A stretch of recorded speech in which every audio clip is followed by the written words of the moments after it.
നമസ്കാരം. റാഫ്റ്റോക്ക് ഫുട്ബോളിലേക്ക് എവർക്കും സ്വാഗതം. യൂറോ കപ്പിന്റെ പ്രീ ക്വാർട്ടർ മത്സരങ്ങൾ അവസാനിച്ചു.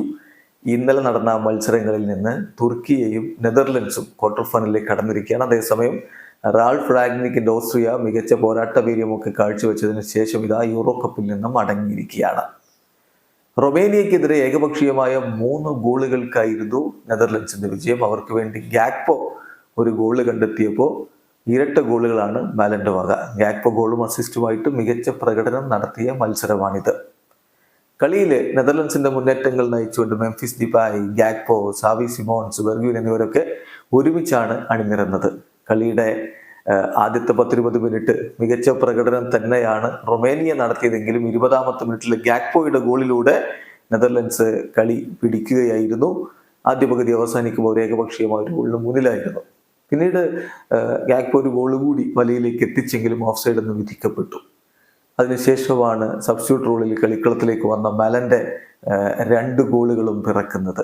ഒന്ന് ഗാക്പോയുടെ അസിസ്റ്റിൽ നിന്ന് കളിയുടെ 83ാമത്തെ മിനിറ്റിൽ അദ്ദേഹം തന്റെ ആദ്യ ഗോൾ കണ്ടെത്തി. നെതർലൻഡ്സിന്റെ ലീഡ് 2 വർദ്ധിച്ചു. ഒടുവിൽ സാവി സിമോൺസിന്റെ അസിസ്റ്റിൽ നിന്ന് 3ാമത്തെ ഗോളും കണ്ടെത്തിക്കൊണ്ട് വളരെ മികച്ച വിജയം തന്നെ നെതർലൻഡ്സിന് അദ്ദേഹം സമ്മാനിക്കുകയും ചെയ്തു. അങ്ങനെ 3-0 വിജയത്തോടെ നെതർലൻഡ്സ് യൂറോ കപ്പിന്റെ ക്വാർട്ടർ ഫൈനലിലേക്ക് കടന്നപ്പോൾ ഓസ്ട്രിയയെ 2-1 തോൽപ്പിച്ചുകൊണ്ടാണ് തുർക്കിയെ ക്വാർട്ടർ ഫൈനലിലേക്ക് കടന്നിരിക്കുന്നത്. മികച്ച പോരാട്ട വീര്യം കാഴ്ചവെച്ച ഓസ്ട്രിയ മടങ്ങുകയാണെന്ന് അർത്ഥം. ഡേവിഡ് അലാബ, അവരുടെ നായകൻ, ഏറ്റവും മികച്ച താരം, അദ്ദേഹം ഇല്ലാതെ ഇങ്ങനെ ടീമിനെ മുന്നോട്ട് കൊണ്ടുപോകാൻ പറ്റി എന്നുള്ളത് റാൾഫ് റാഗ്നിക്കിന്റെ മികവ് തന്നെയാണ്.